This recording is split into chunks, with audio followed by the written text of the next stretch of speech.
makes me feel gross, bro. Entrepreneurship degree.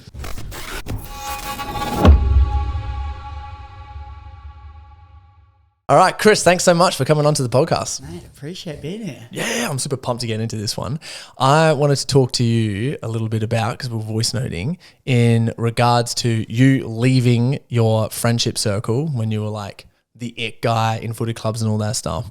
And you separated yourself and then started winning and having a much more fulfilling life in a much more authentic way. Like, as you can see that come across in all of your content. So I just want to hear about that journey of how you did it. I feel like it's not just one moment though, right? Like Yeah.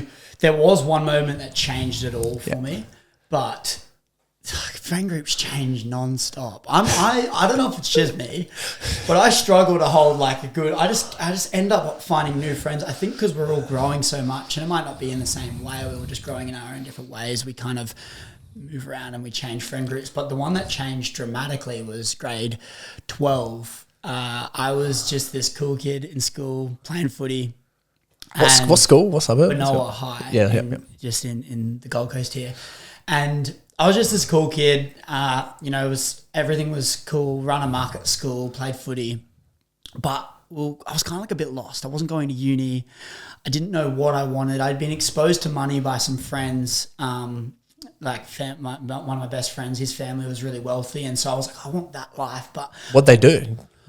He was just in like trading and a bunch of different stuff. But like he had like Ferraris and a nice car, and I'd live there a lot of the time. His name was Harry, and I was exposed to this, but I didn't really know what was happening. And I think it's funny when I look at friends, right, and I look at the progression, I feel like every single friend and friend group like served their own purpose to help me get to where I was. And before I met Harry, I was hanging out with this guy who was just, we did weird stuff and like egged cars and run amok and we did all this stupid shit. Yeah. And then been there and then I met Harry, and all of a sudden like we were training hard and I was exposed to this wealth, but it wasn't like this amazing wealth in the sense that like I knew he wasn't like a mentor for me, and it wasn't like this thing. It was just kind of like, okay, you can actually make money. That's a thing. Yeah. And what was your family like? Just normal? Not wealthy, just like normal, middle class. Yeah. Didn't really, not too much money at all. Yeah. I lived in Ashmore, just suburbia. But then where I'm getting at with this is I was doing this stuff. I was playing footy. I was a little bit lost. I wanted more, but I didn't know what that was. And then I kept getting injured in footy. And when I was in rehab, I started hanging out with this guy, Sam, my best mate. And he exposed me to all the stuff he was doing. He was learning about Amazon. He was telling me about Eric at the time, Poniatowski, who was making like 10 grand a month selling fruit bowls. And I was going, what is going on? And literally that day from that, Sam told me to go get this book, Rich Dad, Poor Dad. And I went to the bookstore, got the book, and we would meet up every week and have coffee. I didn't even like coffee at the time, but would have coffee and like reflect on the book and the lessons. And then Sam and I just clicked. And overnight, like all the motivation just changed from being this cool guy to just focusing on me and growing me. And like started grade 12 to the end of grade 12, quite literally a different person. Like it was crazy, but it was very challenging. And as I said to you, like I lost all my friends. No one would answer my calls.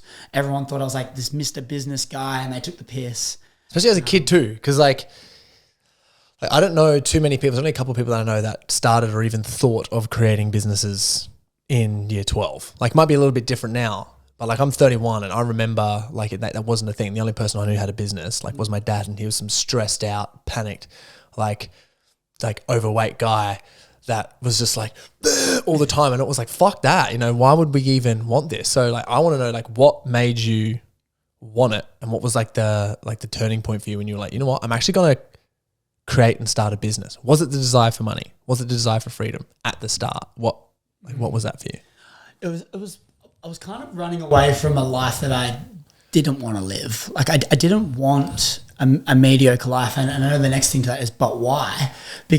But for me, I grew up in Early Beach in the Whitsundays, and what I found was there was nothing going on there. And my parents actually took me out and moved me to the Gold Coast at a perfect time, like when I was 12. And when I moved, all of those guys like just got into like drugs, and there's nothing to do in Airlie Beach. You go and fish and that's about it, and drink beers. And so they all got swept up into that, and I moved to the Gold Coast and I was exposed to all this more opportunity. And so for me, in the back of my mind, I go, okay, all these people that didn't get exposed to that were kind of living this, they've all just gone to shit and they're all doing the trade work and they don't really like this stuff. And I moved to the Gold Coast and I was living this different life, and they were like, wow, that's amazing. But then I go and meet like Harry and I see them have these really nice cars and all this stuff, and I go, I actually want that. And then at the same time, with all of that happening, there was dramas happening with family, different like money problems, divorces, all this stuff. And I go, when I break down all of the reasons as to why those problems are happening, it always came down to money. Oh, like, why are you divorced? Oh, didn't spend enough time with my wife. Okay, why not? Oh, because I was working so hard so I could pay for the family to live. But I was like, okay, but by doing so, you're not spending any quality time with them, and then you're not getting, the money's pointless because now you've ruined the relationship. And then it was all coming down to money. And so I was like, okay, so money is so important. Let's learn about that.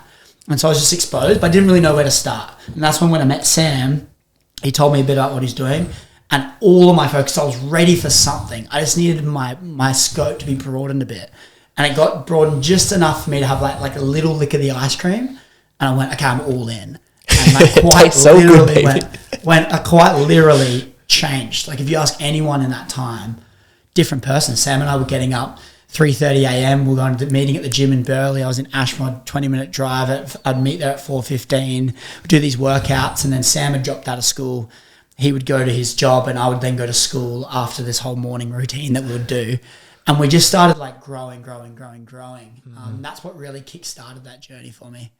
Dude, that is sick. So then how did you convert? Because I remember we were talking, you were like, okay, so from my understanding, a lot of people that have been in this position could make money the main thing. And they're like, okay, money. Need to make money. I want this lifestyle. I'm running away from whatever's happening.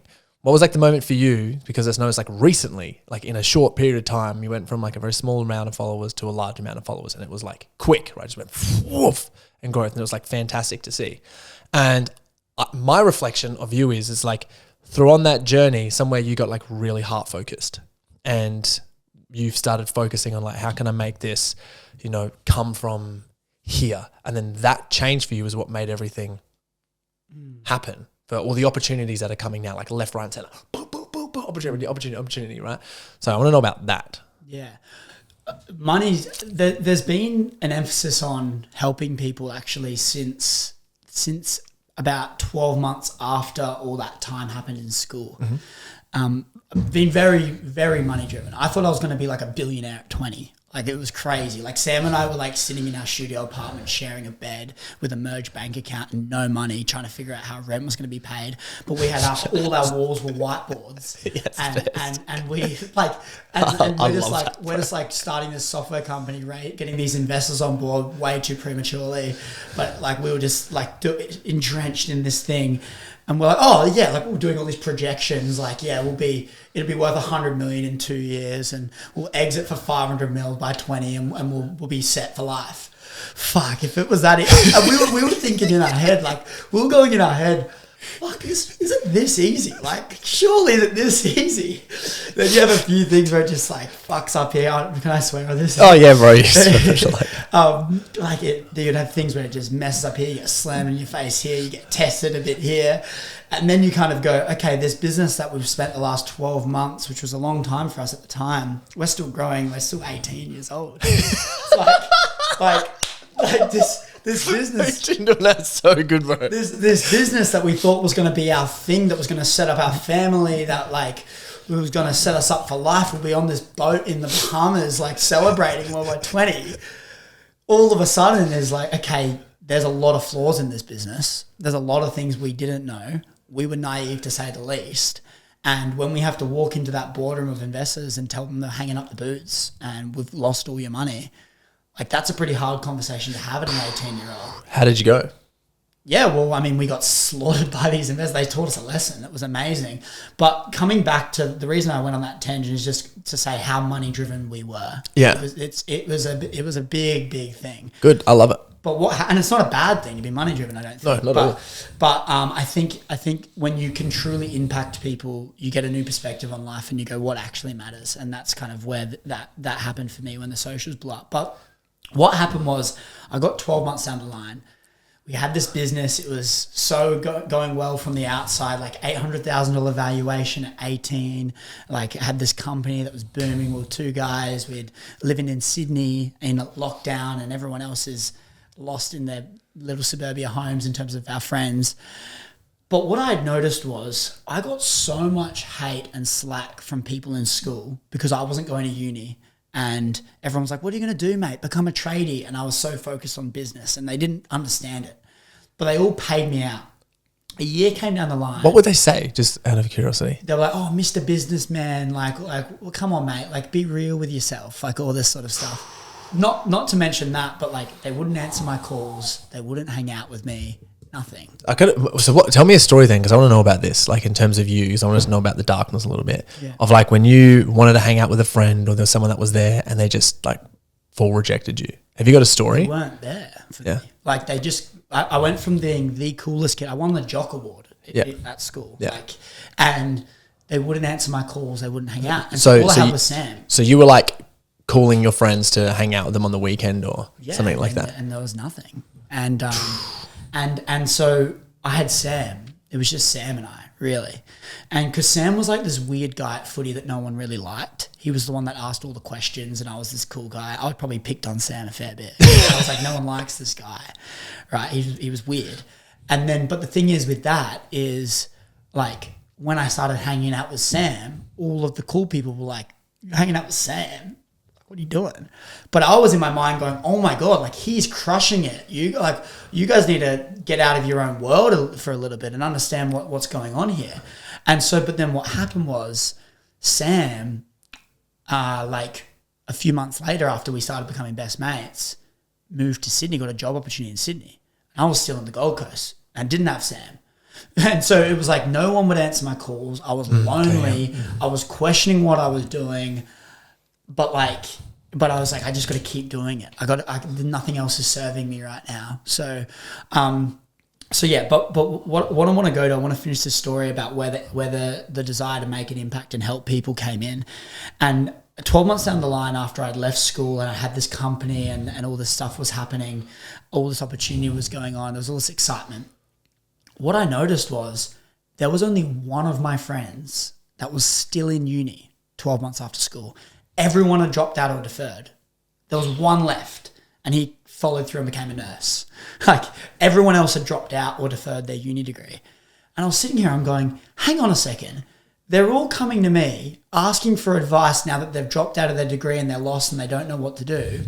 But 12 months ago, I was the drop kick and I was the loser for not going to uni. And this is when this alarm bells went off my mind. I was like, there's something extremely flawed with the system and extremely flawed. And I want to help people bridge that gap from school to the real world. Because I went through this hard phase. It was extremely hard. No one would answer my calls. I was lonely. But now they come to me for advice, a typical story. And I thought, we need to help this. So the page, more Chris Griffin, used to be called Primed University. Nice. And it was called Primed University. It was priming these kids to go from school to the real world. It was helping them bridge that gap. And I would post content. I posted like over 100 videos under Primed University about like business and all this sorts of stuff. Yeah. Before I rebranded it and the socials took off and took it seriously. So the desire to help's been there for a while. It's extremely enhanced now, because when you get stopped on the street and you say you've saved someone and they say you've saved their life or you've changed their life and you get all these messages, you kind of realize that gives me more fuel than any money could ever make me. And so then you go, okay, I just need to do more of that and the money will come. So yeah, that's kind of when that pivot happened. Yeah. And what was the come up for it? Like, what was going on in your world when it really started to scale? Heartbreak. Oh, I fucking love that, bro. I was broken, dude. Yeah. So when it really started taking off, so do you know Lewis Mocker? Yes. Yeah. So I was investing into his mentoring, like one-on-one Voxer access, and yeah, I was working in sales for an alcohol company, Fisher's alcohol company, Hard Fizz. And I had a girlfriend and I thought she was the one. I didn't even believe girls like this existed. And anyway, my girlfriend broke up with me in May last year, and she broke up with me, and then a week later I quit the job. And so it was the end of May, and it was basically like, I think it was like the 20th of May or something. I thought, scrap this. I was supposed to go to Bali with my girlfriend. A day before I changed and I booked a flight to Thailand by myself. And because I had a negative bank account, a credit card with no money on it, because I had a new software company I was starting, and I'd invested all my money into that with Sam again, and failed again. But I had a negative bank account. I quit my job that was paying me 6 figures selling alcohol for Fisher. It was the dream 20-year-old's job. Girlfriend had just broken up with me, and I was like, fuck, my back's quite literally against the wall, heartbroken, got no money. Let's book a trip to Thailand by myself to just like reset, and then I'll go back firing, because I've got to make something happen. Back is against the wall. And then Lewis said to me, I set you a challenge for the month of June. I want you to post a video every single day. And my back was against the wall. I was like, fucking scrap that. I'll do 2. So I did 2 vids a day for the month of June last year. And yeah, I had 300 followers at the start of the month. And by the end of the month, I had over 100,000. And that's when it all just kicked off. What were you first posting during that month? Do you remember? I was posting like relationship content. I was heartbroken, and I went seeking all these answers. And I think that our biggest teachers are our past self and our past lovers. And I think going through a heartbreak, you can choose to either be a victim and blame it all on them, or you can take all ownership on it and grow and literally level up as a person. That's what I chose to do. And through that, I was learning all these lessons, and I wanted to share these lessons. So I started posting relationship content and relating to people and quotes and all this stuff. And then it just took off. Dang, what did you learn? I learned so many things, but I think the book that I read, which is probably what everyone should read after a breakup, is The Way of a Superior Man. I have seen that book transform every guy's life, I swear to God. Yeah. And so I read that book straight after the heartbreak, and I'm just learning. I'm like, oh my God, the person she was attracted to when we were dating is not the person I am now. I was like, and I came up with this thing and this belief that I think I was pondering on the concept of masculinity and what that looks like. And what I thought was, because I was like, okay, was I being too vulnerable with her? And my thought was, actually, no, I don't think I was being too vulnerable, and I don't think it was a bad thing sharing my challenges. But I think what was bad about it was that was at night. The next morning, I didn't set an alarm. I didn't get up, get in an ice bath, go train before she'd even woken up. I waited till she woke up and cuddled with her. And I was like, okay, I know that's a little thing, but I genuinely think that the true masculinity is the polarity between how deep and vulnerable you can get and how strong you can be. And if you can show this polarity, she goes, yeah, you got vulnerable last night, but you didn't give a fuck. The next morning you're up and you're on your grind, and you're all the things that I'm attracted to in you, you're doing. And the lesson I learned was, I was not the man that, when the relationship ended, I was not the man that I was. And so it's like, those things that you work so hard, I genuinely believe that most of our drive comes from women. Like, if you strip away women, I could probably unpack anything that you're doing right now and bring it back down to women. And if we had no girls in our life, we probably wouldn't do it. And I thought, all those things that we're striving towards, all those characteristics that we're building to attract the dream mother to our children, that's not to attract them, that's to keep them. You can't just stop that. And I think that's what I did. I think I got complacent. I think I was like, okay, I've found the one. I didn't think people like this existed. I've got it. That's my job done. Yeah. And it's like, no, your job's just starting. Yeah, I like that. It's like, most people don't know that the challenge isn't getting the girl. It's always keeping them. Because it's like, you and her have to die so many times to keep the relationship going. Like, even with Chloe and I, it's like, we're not the same people we met each other a couple of years ago. We're not the same people that we met each other, like, I would say even a month ago, right? It's just consistent, like, growth. This part of the thing is dying. There's a part of you, your shadow's here. Go die. become someone new. And like, if you're both committed to that and to working like on getting better, that's how it can make it work. But it's so easy to fall in the trap as guys when you get like down on yourself, depression, whatever it is comes in out of like what I just call it the temptress of all those little comfort temptations. It's like, if you can't resist that in some way, as you're talking about, and you keep it going for a long period of time, that's what creates the polarization, which we want to depolarize, which is really cool. Yeah, it's massive, but then also at the same time as well, I think what it does teach you, like Heartbreak as well, it teaches you what you love, what you want and what you don't want to. Ooh. And I think you can get caught up in love. And I think you caught up in love and attraction. Yeah, and attraction. Yeah. Yeah. And also, to that's probably another thing which is crazy is I probably maybe put her on a pedestal a bit. Like biggest model, she was like one of the biggest models in the country. Like I probably didn't feel deserving of her. I'll never get anyone better. Yeah. And so it's like the mindset sometimes. Yeah. And so, but then what happens is you go to this breakup, and I remember one of the last things I said to her was like, I'm going all in on me. I was like, I'm going all in. Like I remember what I said to her, and when we were breaking up, I was like, look, like the reality is what I want is for you to be happy. And if I'm not the right person, then I don't want to be with you. And I basically just said, look, like I can't, like, I was like, don't worry about me. I'm going to achieve everything I've ever wanted in my life. And I can't lie, I wanted you to be a part of that, but only if you wanted to be a part. And I was like, don't worry about me. I'm all good. If you need me, I'm there to support you on this transitional period. And anyway, the last thing I was like, I'm going all in on me. And then I remember that was the end of May. And then by the end of June, I had over 100,000 followers.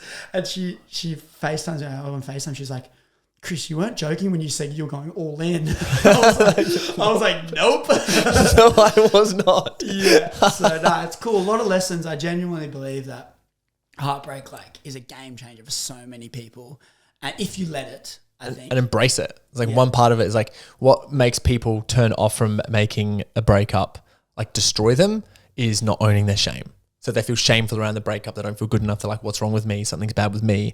And instead they keep that instead of owning it and being, no, there is something wrong with me. And it's not me being the best version of myself. And now I have to summon the fight and the courage and the bravery to go and take action. Yeah. And people, and this is the thing that's so crazy about some people that come to me with their breakup. Oh, she couldn't deal with my DJ lifestyle. She couldn't deal with the fact that I was doing this. She couldn't do this. She couldn't do this. I was like, no. Like, the reality is, her reality is the reality. And if you're making her feel a certain way, that's what you're doing. Like, and that's the emotion that you're giving off. And also, it's like, what are you doing in there? When you're blaming this whole breakup on her, like, what is the things that you're doing? Because there's no benefit in blaming on her. Because then you're basically saying, okay, there's nothing wrong with me, I'm perfect. And then you get in another relationship, and what happens? The same shit. And it's like, until you look within, you're not going to grow. And I think using a breakup as fuel to grow is the easiest way to grow, because like you have this fire burning in you. Like, have you ever trained harder when you're fresh out of a breakup? Have you ever wanted to work like so hard to level up yourself? Like, I don't even care if it's a negative feel. Like, if you're using it to prove something to them or to you, like fucking use whatever that is and level up yourself. I think it's so powerful. Yeah, relate to you, man. Every time I've succeeded in anything was immediately, like big time. Any big jumps was after a breakup. Yeah. It's like, but then you're like, do I have to have a breakup every single time to make things work? It's like, no, you do not. I just want to put that out there. You definitely do not. And look, it sucks. I hate it. And I think as well, what it does is it scars people a bit from getting in relationships. Like, they don't want to take risks in relationships. And I think what's crazy is, like, this is even with me now and with friends now, when they get a bit scared when it's getting a bit serious in the relationship, because you kind of go like, oh, like I'm getting emotionally vulnerable. It's going to have to like sacrifice a bit. I'm in my grind phase. I need to grow my business. I can't do both of these at the same time. And I go like, you take so many risks in your life, with your health, when you're training in the gym, with your business, you take risks. You take risks in every area of your life, but then when it comes to dating and relationships, you shy off. It's like, I think like they're going to be like, it's the most important thing. Like, they're going to be the mother to your children. Like, I think it's the key to your emotional well-being and happiness. And you shy off when it comes to dating. Like, yes, you're going to be emotionally vulnerable. Yes, you're going to have to sacrifice. Like, yes, it's going to have hard times. It's not going to be smooth sailing.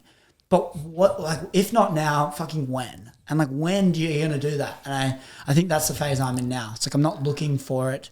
I'm open to it, and I would love to have someone in my life. But like, if I find someone and they're ticking all the boxes, it'd be shooting myself in the foot not to give it a go. 100%. I agree.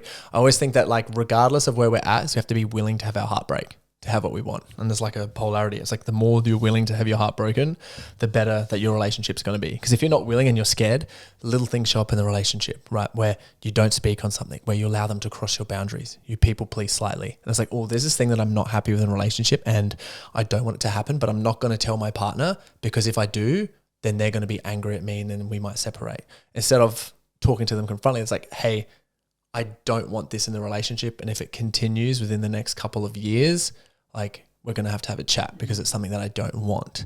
And just being able to express those boundaries, trusting that the other person is going to grow themselves for you, is like the best way to have the relationship grow together, which is scary as fuck. Yeah. It's transparency with like, yeah, that's an interesting one. Like, you need to be willing to break up. Yeah. Like, to the end. Yeah. Like I've said, me and Chloe have conversations around it all the time. We're like straight to each other's face, so direct. Like, if this continues and I don't like this, we will break up over it eventually. And it's like, we're just looking at each other like, like, it's not as bad when I'm saying it to her, but when she's saying it to me, it's like, I got to own this. Like, okay, done. I'm working on it. I'm going to change. I'm going to hire a coach, right? I'm going to speak to my friends about it. I'm going to buy a course. I'm going to read the books. I'm going to do the implementations and then watch me grow. And then you grow and then they're like, oh, this was good. Now you've gone through. Do you feel like you would do that even if you don't agree with her though? No. If she goes against your character. Oh yeah, then we talk about it. Yeah. So, and we'd have to like get right, like if it was something that was like completely against my character, we'd have to go right. Let's say it was completely against hers and completely against my character, right? And there was like a problem there. The solution is to find an agreeable compromise, right? If it's something that we both agree on and it's not working, then it's like, well, we have to figure something out. Like, we have to talk about that continuously. We've had moments like that where it's lasted for months. And there's been from my end, there's parts that like I haven't wanted to take responsibility for, and then done my own growth and been like, that was my ego the whole time. I'll take responsibility for that. And it's done the opposite for her as well. And like, I remember at one stage in our relationship, it was quite early on, and I was like, these are some issues that are highlighting. If you want to be in a relationship with me, you got to get a coach. So she's had a coach, like a personal development coach, for like 2 years, and she's just been like, since. So you keep coming back to like a coach. So do you see that if there's something alarming here, you find an expert in that field or whatever and get a coach to help you with that? Usually any personal development coach is fine. It's just like the only problems that usually come up in relationship is just someone not knowing enough about themselves. So when you say personal development coach, what does that mean? So it's like a mindset. So you can go see a relationship coach, but what that relationship coach mostly knows is like psychology within relationships and how they work, because they've either worked on themselves and they've learned what it is, they've had clients and they've tried different things, and they'll be able to help you specifically in your relationship. Those same transferable skills that happen into a relationship, like some of them are the same that like help people go to the gym. It's just a little bit different because it's themed by relationships.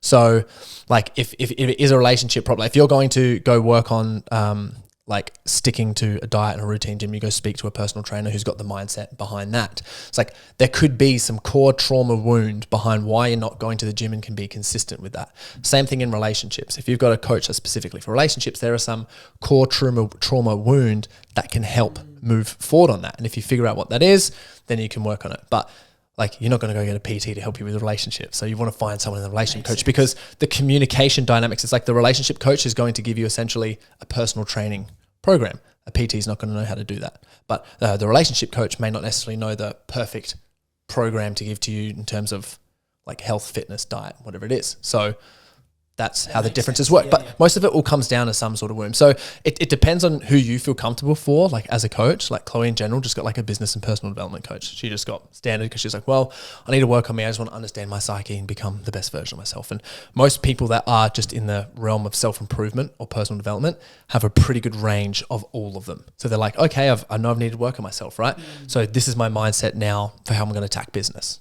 Cool. And then they've gone, all right, and I'm in a relationship now. I'm going to apply these lessons in relationship and learn the techniques in relationship. Cool. I'm going to use this for health and diet. I'm going to apply these techniques and use it for these. And someone can become so competent. Like people are so competent that they become like so good at all the areas just because they've learned themselves, which is like, I see you on that as well. Like you're smashing that.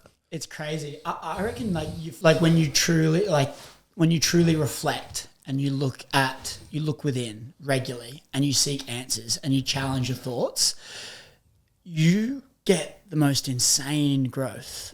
Like when you look at it and go, like, as I said earlier, like my biggest teachers in my life and my past self and my past lovers, you go through breakups and yourself with the shit that you've done. Maybe you piss a friend off or they're annoyed at you and you look within and go, okay, why do I make them feel that way? Like the past actions that you take and your past lovers, they teach you a lot about you. And I think being very self-aware, and when you're thinking something or when you're saying something or when you're avoiding thinking something, that's when you should think and actually unpack. Like it's so powerful. Like when you I put a story up yesterday about me just distracting myself. I'm just like, I had a podcast yesterday, then I was speaking with someone, then I went on a run, then I came back home and I was cooking food and I put a podcast on. And I'm like, Chris, like, are you listening to this because you're trying to learn or for some entertainment? Or are you just doing it to distract yourself from your thoughts? And I'm like, no, I'm distracting myself. There's a lot of chaos happening. There's a lot of different moving parts. There's a business I'm working on and I'm distracting my thoughts. That's quite frankly what I'm doing. And I kind of go, okay, stop this, because where you truly grow, in my opinion, is when you reflect and when you look within and like you just get the most insane answers. Some people like speak to me all the time, or I go on podcasts and they go like, where the fuck did that thought come from? And I'm like, bro, I spend a lot of time thinking. I just think like a lot. And like, I don't know, it makes me come up with these weird conclusions and these weird thoughts. And sometimes like someone will say something and I'll just go like, but why? And they just go like, what do you mean? And I don't know, I just think a lot. And I think that's the way, that's the thing that's allowed me to grow so much. Hi, my name's Chris and I'm a thinker. Yeah, well, I'm curious, I reckon. Yeah. No, it's funny, my like purpose like statement thing is I'm a curious educator. Ooh, I like that. And it's kind of funny, when I found out that I was on a retreat, I went on like this massive self-discovery retreat called Vision Quest. And on the retreat, like at the end, we had to come up with this like purpose statement from all the stuff that we had done. And it was like this process of elimination, all these different words that we've highlighted and wrote and all these things.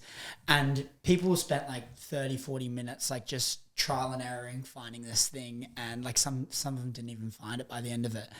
The first thing I wrote was, it was I'm a, and then you had to fill 2 words, and it was curious educator. And I wasn't too sold on it. And so, but I was like, I kind of liked that, but I wasn't too sold on it. So what I did was I unpacked the words.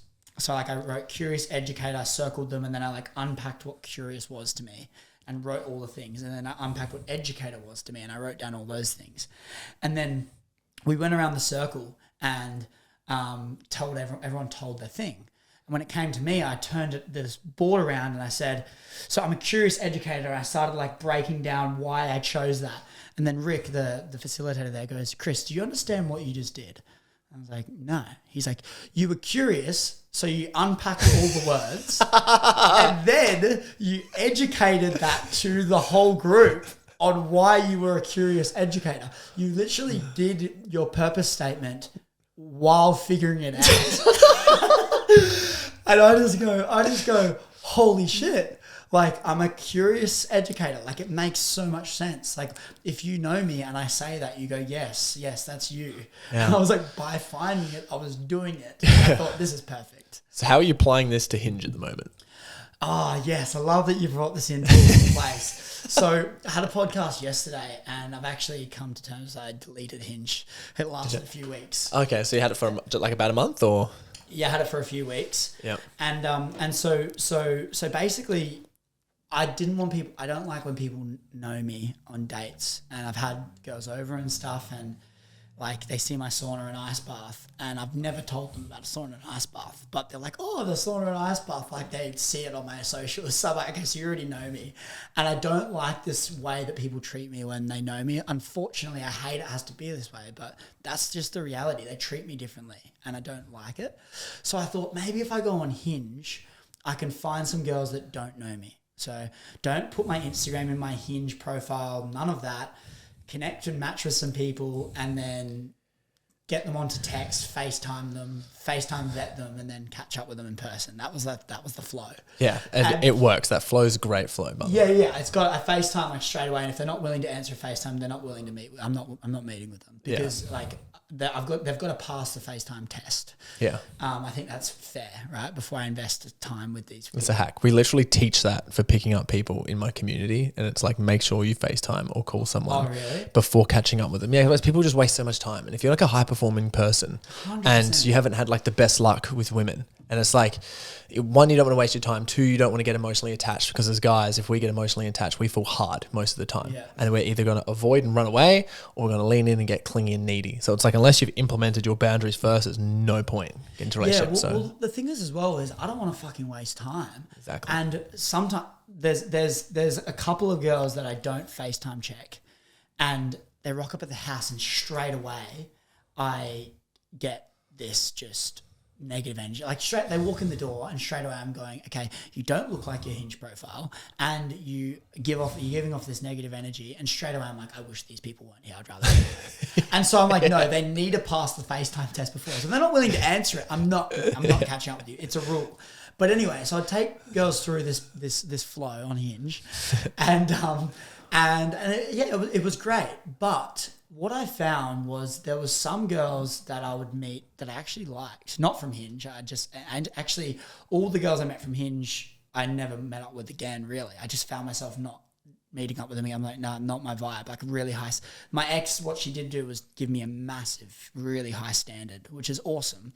But anyway, I'd meet these other girls just at a cafe or at a gym, and I think they're cute, so I'd go up and like get their number, and I'd hang out with these girls, and they would actually be really cool.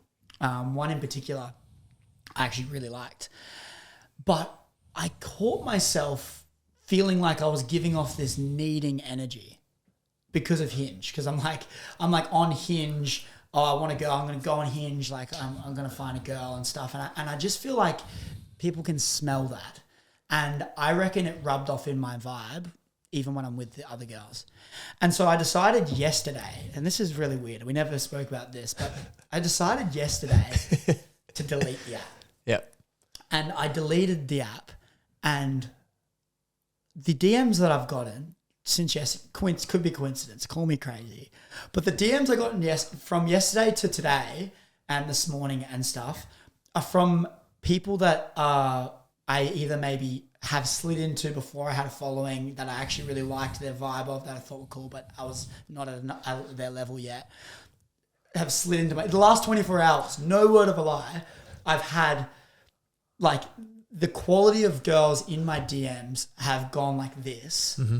And I don't know if I've changed, but I deleted the app, and I'm like, I'm just thinking, I'm going, the smell you give off when you need something is a strong smell, and it's not a good smell, and people don't like it.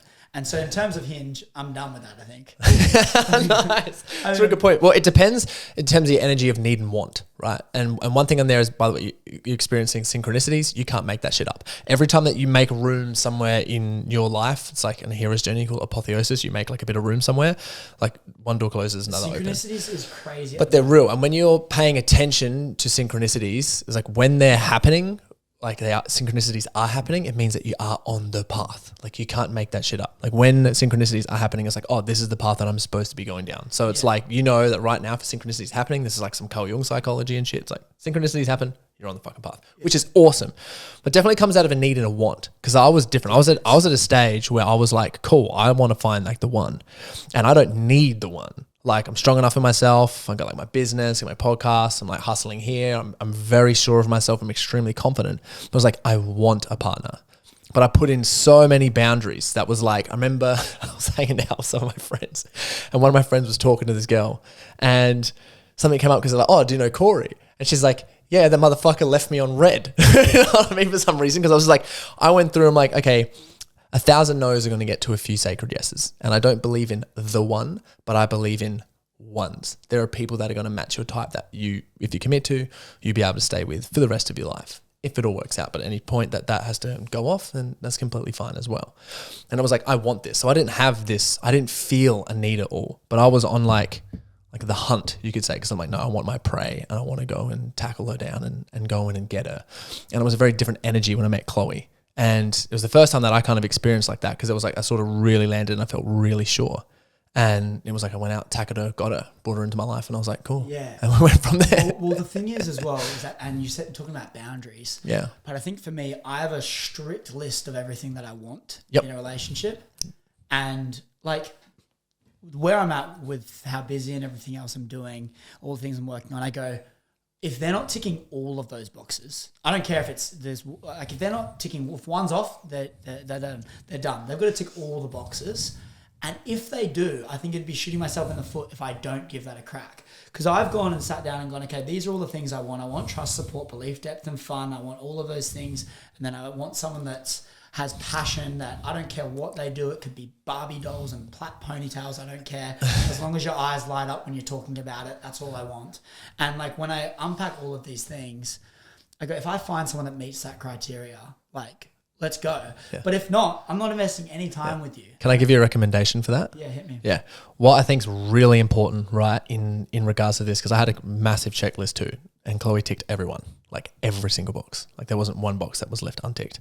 But I left a section, and I think it's the most important part, is what would I like to not like about my partner? Because no one's perfect, right? So it's like, what are these things that I know that I can handle, these things that I don't mind leaning into when they're difficult or when they're challenging, and what's the shit and the dirt in this person that I want to know about before I can find them. And she ticks every single one of those. So now when an argument does happen or there's something challenging in the relationship, it's like, oh, the commitment thing of like, oh, you didn't tick all the boxes anyway, so like, I'm not going to put in the effort, right? For me, it was like, I wanted this, right? This is exactly my perfect test to help me challenge this man. Like I had we went like every Thursday, me and my friends, like we go do whiteboards, right? And we just like hold each other accountable for our businesses, our relationships and everything. And a part of it come up where one of my friends gave me the reflection, because like we like, had a challenge like last month and we got through it blissfully, but he just gave us a reflection. Is like, your guys' relationship is like the most perfect thing to help each other grow as quickly as possible, and you guys are in like the best situation, and it sounds like that what you're going through and everything is just like pushing each other up, and you guys like just got to let it happen more. And we were like, really good point. That's awesome. So one of the best pieces of advice I give to anyone is by going through that. I think it's interesting because I 100% agree that not everyone's perfect and they're going to have the flaws. And I recognize that. And it's even, but I kind of look at it and go, all the things that I say are must-haves, they're actually more so relationship must-haves, not like person must-haves. And they've got to be willing to do that. It's like when I talk about like trust, support, belief, depth, and fun, it's kind of like trust is two ways. We need to have aspects of our life that are separate from each other, and trust allows us to do that. Like, that's a must-have, right?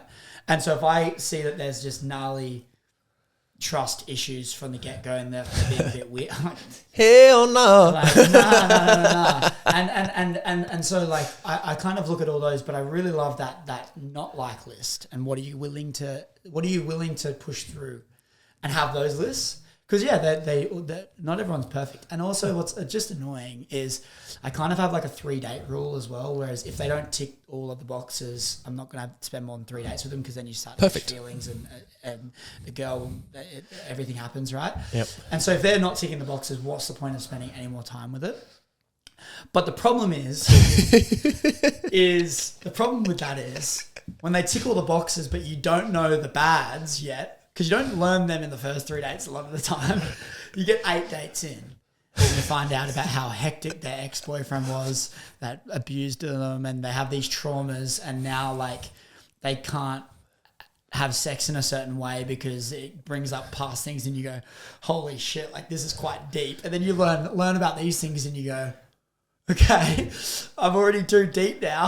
Like, I love this person already. No, not love, but you kind of like, oh, damn it. So I like having this list of, okay, what are you willing to sacrifice, or not sacrifice, go through? I asked them first.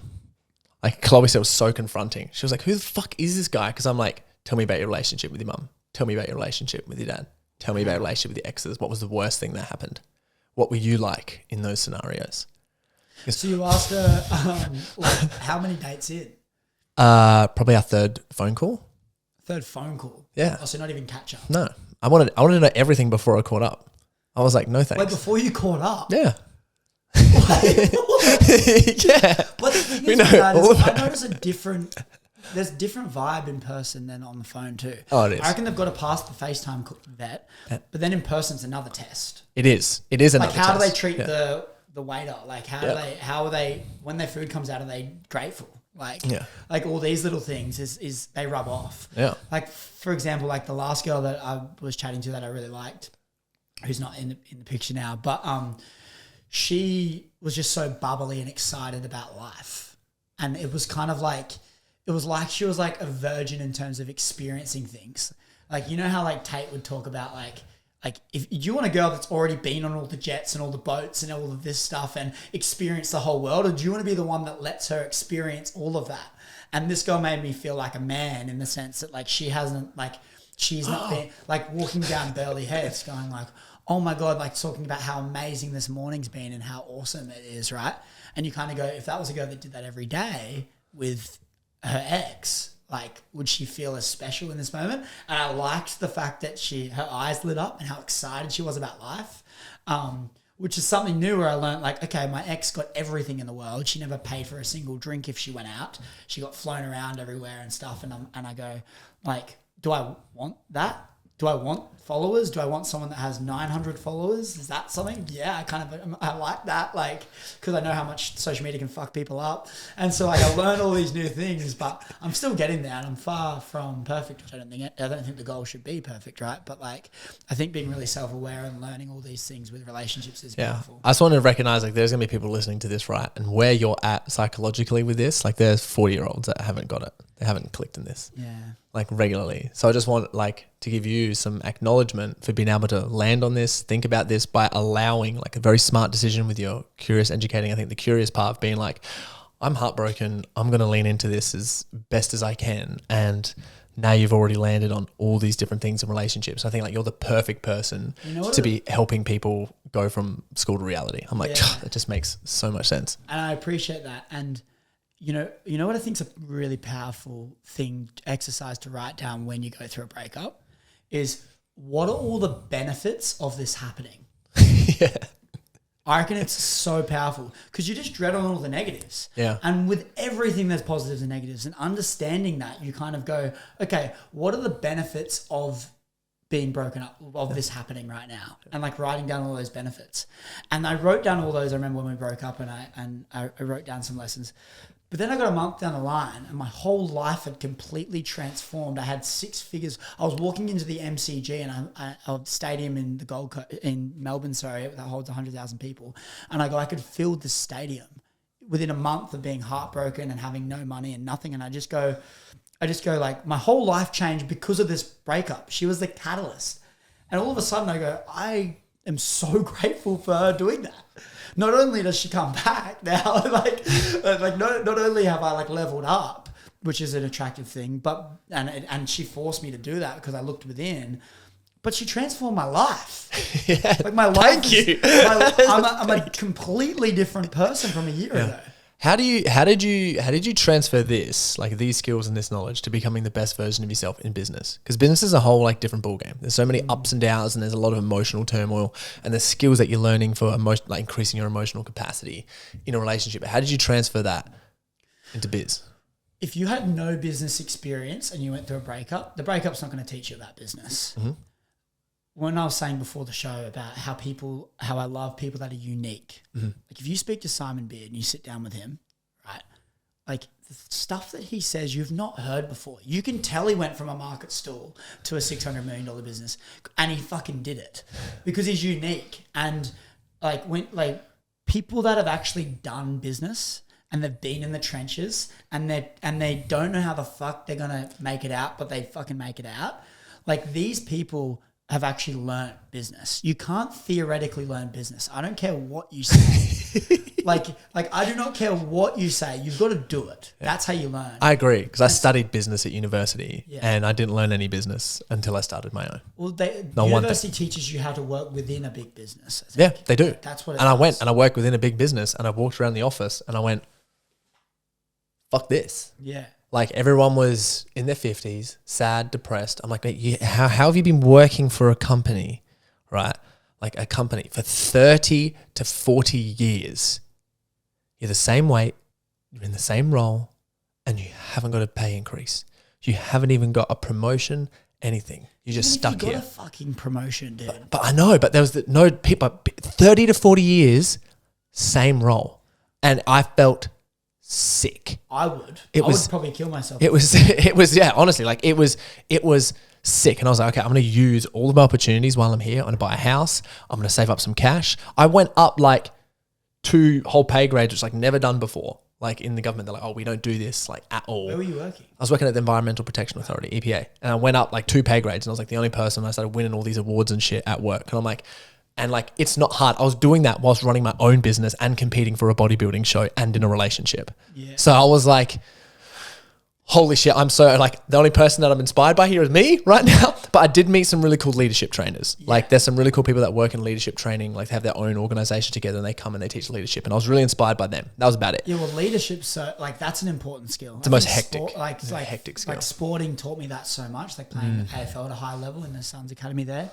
But I think leadership's important. But the thing is, and you know, and just going back on that uni topic, there's an entrepreneurship degree now. Dude, it was a course at uni. Do you know there's an entrepreneurship degree? You can go and study. That is the most bullshit thing I've ever heard.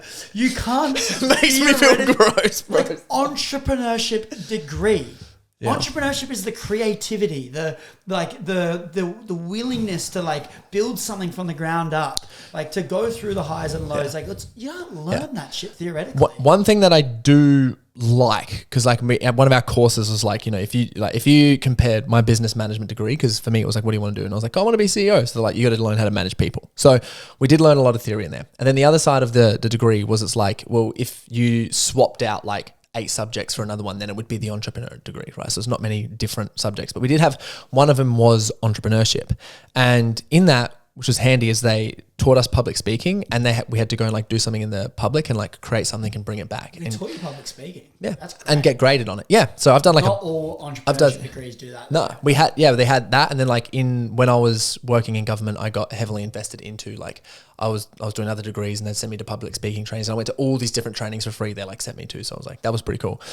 Very grateful for that. But one thing that I found extremely beneficial about uni was that they did teach you how to think. It's like having the deadlines, having the structure, creating the plans, having an assignment, getting it done before a deadline, right? But it's your choice. You can either do it somewhere at uni where you're paying for it and you're not getting a direct return, and it's a little less frightening because the pressure is off, but you have this loan. Or you do it in the real world, which is way scarier. No one's going to back you. The skills that you have to use is like, fuck, I'm going to have to ask my parents for money. I have to ask for a friend for money. I'm going to ask for this. What's going to happen when I have to let these people down, like X, Y, Z.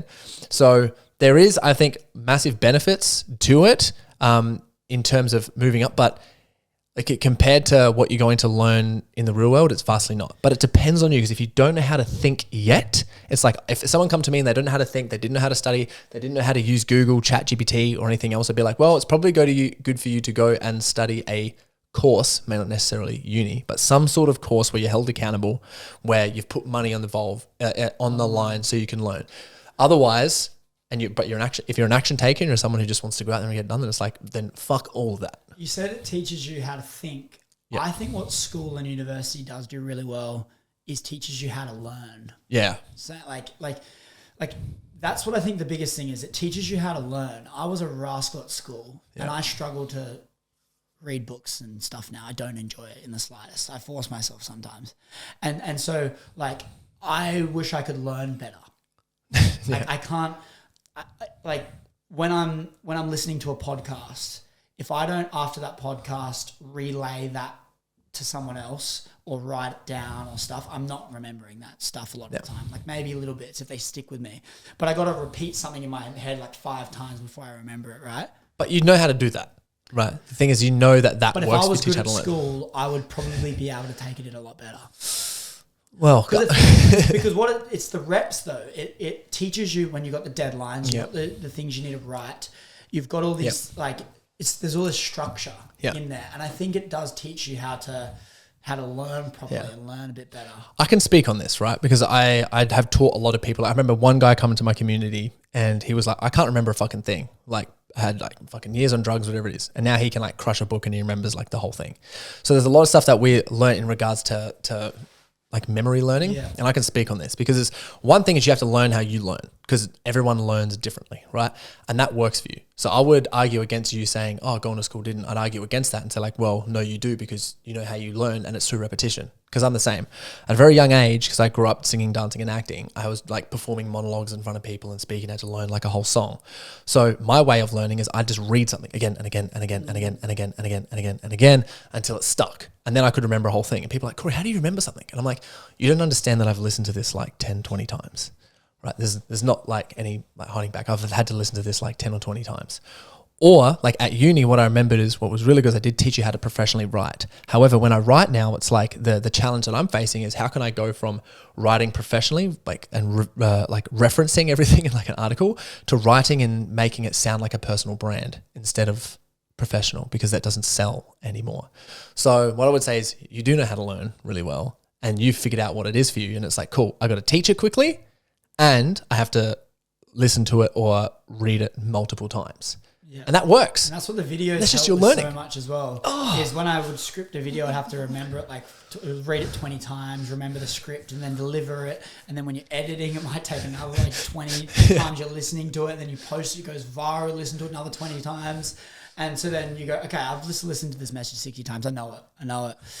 So yeah. So you cool. do, bro. You're a G. It's sick. But also, I think the thing about school, you said how you learn, like what's your style of learning, is there's schooling. The school system's kind of like they're teaching you how to climb a tree, but you might be a goldfish.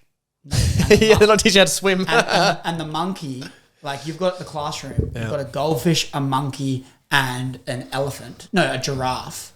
A goldfish, a monkey, and a giraffe. And then the task is to climb a tree. And so you've got the monkey. He does it. He's the A student. He just flies by. He jumps and climbs and gets up to the tree and he gets an A. The goldfish goes, I can't even fucking step out of the water without dying. But then the elephant doesn't even climb because he just like gets the apple from the top of the giraffe, just gets the apple at the top of the tree and he just gets it really easily. And he's that really talented guy, right? And it's almost like the task is to climb a tree, but I was kind of a goldfish in there. And it was like, it's the wrong task for me. It's the wrong thing. And I think that's and that's where I think what schools are going to lead to AI-driven schools where they'll probably have AI run the class. There'll be like one teacher with like 300 students and each student would have their own AI teacher. And the thing is about an AI teacher is it doesn't build up any resentment. If a teacher doesn't like you in school, they're going to probably treat you differently. There's none of that with AI. They can customize their way of teaching based on you and how your student needs. And then all the teacher would just be doing would be like the glue to all the students so they can still have this social aspect. I reckon teachers will go out of business and they'll be redundant because I think there's a way better way of teaching people. But people are creating private schools. Some of these people that I've met, like some of my mentors in America, they just bought a school. Right? They just bought one. And it's not like something crazy, right? They bought one facility, they bought one teacher, and all them and their friends send their kids, there's 30 of them, and they're like, we want you to teach them through a curriculum that's like this from year 1 all the way through to year 8. And they only go to school for like 4 hours a day. They just purchased a school. Anyone can buy a school. Like that's what private schools are. So you could save a bunch of money and just buy a school and get a registered teacher. Or I don't know what the laws are to have a registered teaching organization, whatever it is. But like as long as like you don't really, if you have a registered teacher and you wanted your own school for like your own kids and your friends' kids, you could just go and do it. Yeah. That blew my freaking brain. I was like, cool. I think I'm still on the fence if I want to take, if I want to sent my kids to school yet. I'm not sure. Yeah, I got no idea. I'm just gonna wait to see what's happening. I was like, well, it doesn't concern me just yet, so I'm gonna wait to see what happens. Yeah. But bro, I want you, for all the listeners that are listening right now, if you could give them a challenge from something that you've talked about in this podcast that you think would be extremely beneficial to them. Like most of the people are like 22 to 40-year-old, and my listeners are about 70% men, 30% women, and they're all interested in growing in business, growing in relationships, and growing in health. From this conversation, what is one challenge you'd like to give them? It's easy. So they're trying to grow in business. What's the most valuable asset your business can have? I reckon it's the personal brand. I would say post a video every single day, but the catch is for 30 days. But the catch is you need to review your video from yesterday and make the next one better. And I would say if you can do that for 30 days, and you constantly grow, understand that the first one's going to be shit and it's going to be horrible, but you've just got to do it anyway. And if you can keep pushing past that and improve every single day, by the end of the 30 days, you'll probably be pretty competent in front of camera, and you might have gained an audience as well, and you'll be thanking me later. So that'll be my challenge. Bro, thanks for coming on. Appreciate you, brother. Yeah, it's so sick, bro. See you, man. Right on time. Oh, did it? Yeah. Cool. So it stopped just before I said... Yeah, I think it said see you, man, because I was watching this one.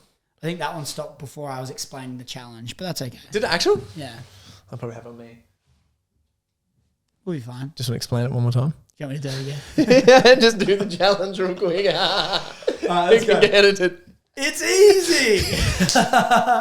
It's so easy. I would say for people, what's the people that are trying to grow in business, what's the most valuable thing that you can do in business? It has to be grow a personal brand, because like when I look at all the opportunities and everything that unlocks in my life when I have an audience online, it's credibility.